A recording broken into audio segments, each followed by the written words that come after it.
Welcome back to Green is Good, and we are so excited to do a first. This is the first in-studio interview we're doing here on SiriusXM. We've got Paul Polizzotto on with us. He's the president and founder of CBS EcoMedia. Welcome to Green is Good and to our studio, Paul. What a pleasure. Thank you for having me, and I love your studio. It's beautiful. Well, this is so unique, and we're so honored because you are really the environmental eco-media rock star right now, because you're doing something that nobody else has ever done before. But before we get into that, we're sitting here in New York City above Radio City, the iconic Radio City Musical, doing a radio show. And, you know, you're an LA guy. Yeah. And you grew up in the beach area, the beautiful beach area of Los Angeles. Talk a little bit about your journey, Paul, from growing up in that great part of this world to founding this very, very important eco-media platform that is intersecting both media and the important environmental issues of our today and our future. Well, the journey started in Manhattan Beach, California, where I grew up, surfing every day, much to my parents' chagrin. I'm out there surfing every day, and the journey's been quite personal. It's a result of surfing in a polluted Santa Monica Bay. When I grew up during the late 70s, I'm dating myself, aging myself here, but Santa Monica Bay had some serious issues, still has issues, but getting better, but had some serious issues in the late 70s. And here we were growing up in this very healthy sport of surfing, and we were sick all the time. You know, we couldn't stay well for more than 3 weeks to a month, you know. And I remember one time everybody was going in and getting shots, gamma globin shots, because there was fear of hepatitis. So I was surfing in this polluted Santa Monica Bay, wanted to do something about it, and in my first business created some methods for cleaning storm drain systems, industrial sites, manufacturing facilities, and removing pollutants that would otherwise end up in Santa Monica Bay as a result of a rain event. Created something called urban watershed cleaning, process called zero discharge. And what we were involved in doing is, in some ways, changing an industry, which was that the cleaning contractors in Southern California were operating illegally. They were cleaning parking lots, industrial sites, manufacturing facilities, and letting it all wash into the storm drain system and then ultimately out into Santa Monica Bay without treatment. Oh my! And we're surfing in this, we're swimming in this, and we're saying, wait a minute. Not only is this making us sick, it's illegal. And so what we were involved in doing was creating some methods to legalize that industry and to remove those pollutants from entering Santa Monica Bay compliantly. It was get legal or get out. And we, in some small way, changed the industry, and I'm very proud of that. Wow. I mean, so now, though, when did you have the epiphany to do what you're doing today, to actually start this amazing platform, which, as far as, you know, we've been doing this show for 4 years, and I'm in the recycling industry. I've never heard of or seen a platform like you've created. So where did that come from? Well, it was really, an extension of what I was doing. So in the late 90s, when stormwater and urban runoff regulations became more stringent on cities in Santa Monica Bay and ultimately California and the nation, right, around something called total maximum daily loads, or TMDLs, where cities were being asked to determine which pollutants and which quantities of those pollutants were taking these receiving waters from unimpaired to impaired. And they started putting limits on these things. And so I started looking at where those regulations were going and how I could help. Because cities were saying, wait a minute, this is an unfunded federal mandate. We don't have the money to comply with the existing regulations, let alone new ones. Right. And I started to look at what they were being asked to comply with. Every city has what they call an NPDES permit, a National Pollution Discharge Elimination System permit. And there's some minimum control measures associated with those permits. Community outreach and education, public participation and involvement. Some of the things include pre- and post-construction related things, good housekeeping, illicit discharge. So I started looking at what cities were being asked to do and said, I don't know anything about community outreach and education. I know more about the structural things because those were more in my wheelhouse. Right. And I said, I got an idea. Why don't we create the Adopt the Waterway program? Why don't we create a program like Adopt the Highway, but we'll call it Adopt the Waterway? I live near the ocean, right? We'll put up signs on high-traffic commercial streets that say Adopt the Waterway, cleaner cities, cleaner oceans, and we'll put a best management practice on those signs that say, please pick up your pets, please no dumping to storm drains, etc. And then we'll have a corporate logo that allows us to raise money to fund stormwater filters to intercept pollutants from entering the storm drain system, watershed cleanup programs, increased street sweeping, etc. So essentially, the cities were, through those signs, able to, one, check the box for community outreach and education. Right. Secondly, it was public participation and involvement. And then the money that we got from the corporations for the logo then funded the more structural things. And we were off and running. Now, what happened along the way was I actually created the EcoMedia, what really are the origins of EcoMedia, as a nonprofit. And what was interesting about that was that I was coming out of the nonprofit community, and I found myself taking this shrinking nonprofit pie, this charity pie, which was stressed to begin with, and dividing it into more pieces. I wasn't doing anything additive. If I were to win a grant, theoretically, a nonprofit that I thought was doing great work could otherwise lose a grant. So it was sort of a zero-sum game. So I looked at it and said, you know what? What if we created a model, an ad model, whereby we work with advertisers and fund nonprofits? So essentially, EcoMedia at the highest level, big picture, is an ad model to fund nonprofits. And so we're using the ad campaigns of local and large corporations to fund nonprofits that are taking on the most urgent social issues of our time, the environment, health, and education. Paul, I'm on your website right now, and it is, for our listeners out there, I want you to go to it and follow along. If you've got a tablet or some sort of device in front of you, it's ecomedia.com. Of course, you are now a CBS company, but it's ecomedia.com. It's a gorgeous website. There's lots of interaction points here and things of that such. Talk a little bit about, give an example of what you just explained, how your platform works with regards to sponsors coming in, spending advertising dollars, funding a nonprofit to do good for the community. So here it was, I was involved in stormwater and urban runoff related issues, and then I got increasingly more interested in what was happening around climate change and what cities were doing around municipal climate action plans, and knew that in order to raise the dollars necessary to take on these larger environmental issues, I had to get involved in other forms of media, television, radio, outdoor, interactive, the full all spectrum. The platforms. And CBS was the perfect partner because they were the only media company under one roof that had a network, local TV, radio, outdoor, internet, under one roof. And advertisers, as you know, large advertisers tend to buy all platforms. And that allowed me to raise the most amount of money for the nonprofits in the communities. Wow. So we created 3 ad products: eco ads, wellness ads, and education ads. And what we do with those 3 products is through our eco ads, we take a portion of the ad spends of corporations and fund solar panels on parks and schools and community centers and low-income housing projects, and carry out energy efficiency retrofits, urban reforestation, protecting rivers, lakes, and streams from pollution. These are the kinds of things we're doing with our eco ad. Through our education ad, we're funding after-school programs, scholarships, STEM programs around science and technology and engineering and math. We're funding bulk school supplies for schools, backpacks full of school supplies for kids, even better meals for kids in schools. And then through our wellness ad, we're helping communities take on the challenges of obesity, diabetes, early detection, cardiovascular disease. We're funding mobile health clinics. We're working with Trust for Public Land to not only establish urban parks, but to put fitness zones in those parks so that folks can get a full body workout, folks that perhaps can't afford gym memberships, and help inspire better health in communities. So to give you an example would be, we'd go to a large corporation and say, hey, tell you what, not asking you to spend more money on advertising. I know you've got strict limits on your budget there.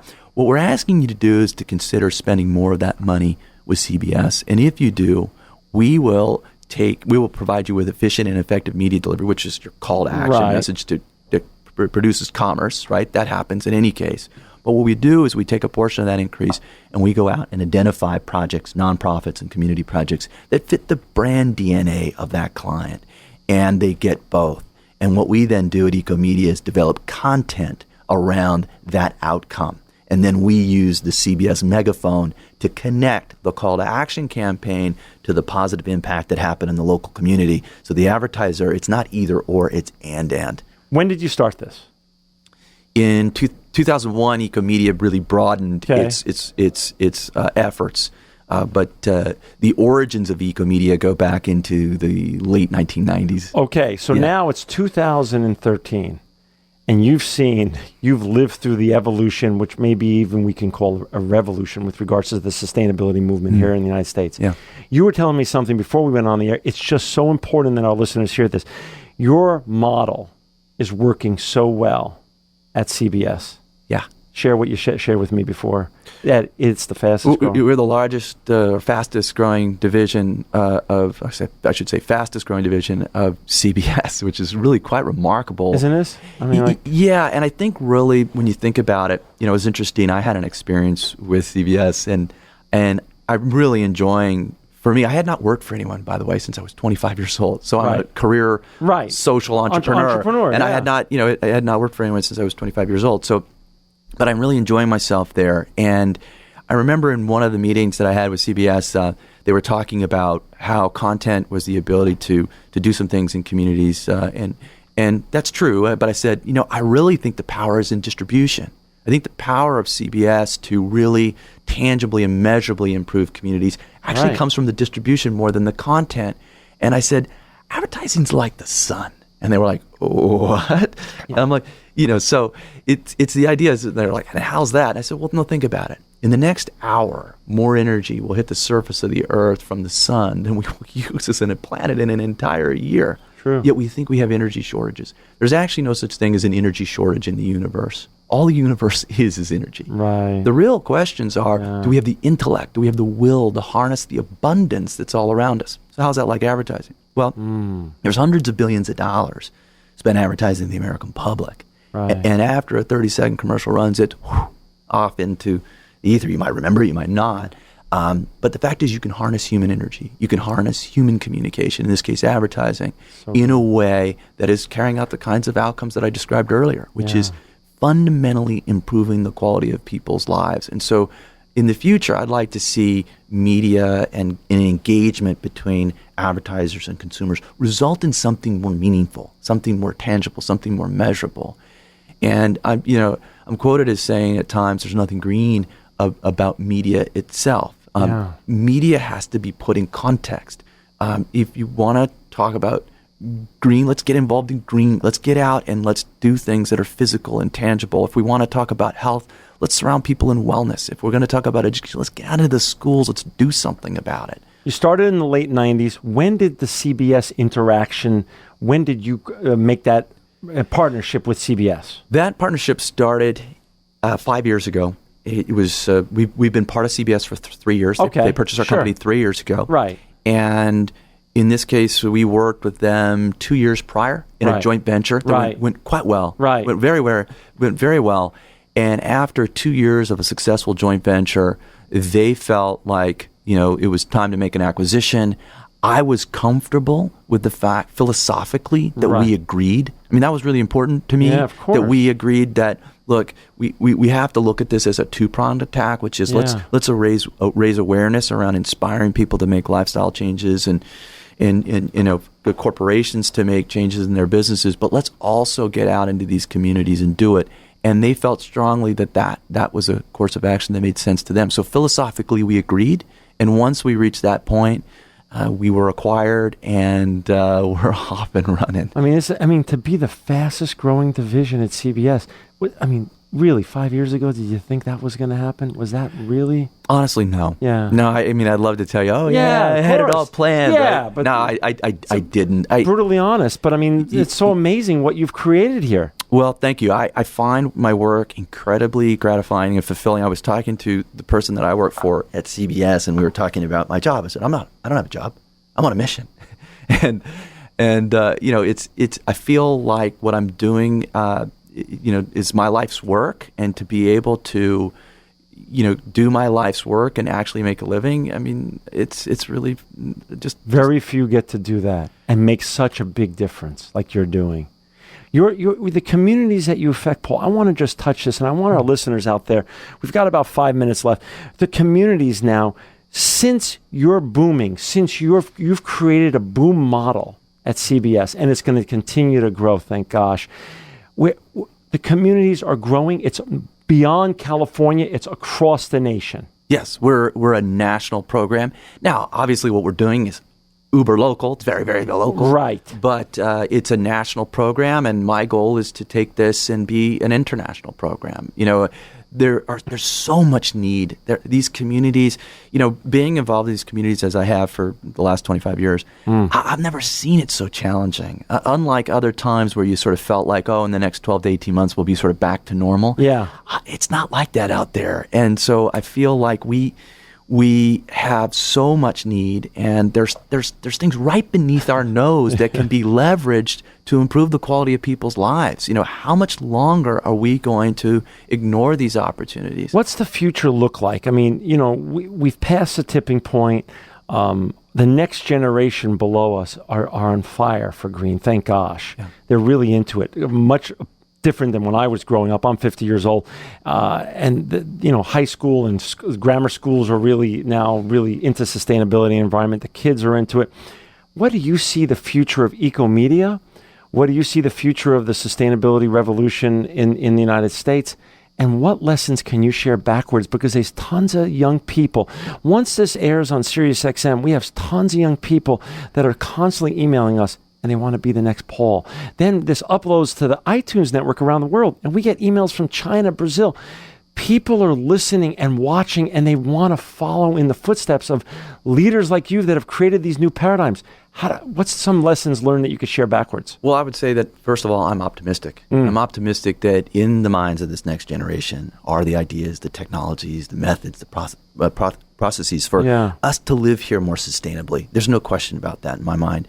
As a social entrepreneur, I oftentimes tell social entrepreneurs, I have an opportunity to speak at universities, business schools, and so on. And I'll say, we've got this interesting challenge as social entrepreneurs that not only do we have to create viable businesses that can thrive, but they also have to have a positive social impact. To some extent, that's a blessing and a curse. The blessing is that when positive outcomes are what drive you, then when you hit those financial speed bumps as an entrepreneur, when you can't make payroll, when you hit those financial challenges, you'll go back to the drawing board and you'll tweak it and refine it and make it acceptable to the marketplace because you want those positive outcomes to happen. So I say to entrepreneurs, social entrepreneurs all the time, if positive outcomes aren't your main driver, there's probably better ways for you to make a living. but when it is, then you've got this advantage which says you're in it for the right reasons, and that will keep you in it when times are tough. And so, I have all sorts of things that I would like to tell the next generation. We probably have to do in another interview. We will do another interview. What do you see the future of EcoMedia and with CBS, and how big is this partnership going to grow nationally and internationally? Oh, I think this is just the beginning. I think that top of the second inning. No question about it. That so our growth trajectory is steep, and it will continue to be steep. I love what's going on around the world in the area of sustainability. I think we're making tremendous progress. I'm optimistic. And outside of the work that I do at EcoMedia, there's nothing that's more inspiring to me than working with the next generation of social entrepreneurs to really help them navigate the minefield of taking an idea, turning it into a product, launching it in the marketplace, and watching it scale. Ideas are free. They're free, but they come into your mind and they're effortless. But the execution of taking an idea and creating a product and getting it into the marketplace and scaling it, that's not free, and it's a very different journey. It's a different art and science. Yeah, it is indeed. It's art and engineering. For our listeners out there, to learn more about Paul and his amazing work at EcoMedia, go to www.ecomedia.com. Paul, we're going to have you back. You have a much bigger story to tell. The next generation of entrepreneurs need to hear it and keep getting inspired by you. Paul Polizzotto, you are an inspiring social entrepreneur, an EcoMedia leader, and truly living proof that green is good.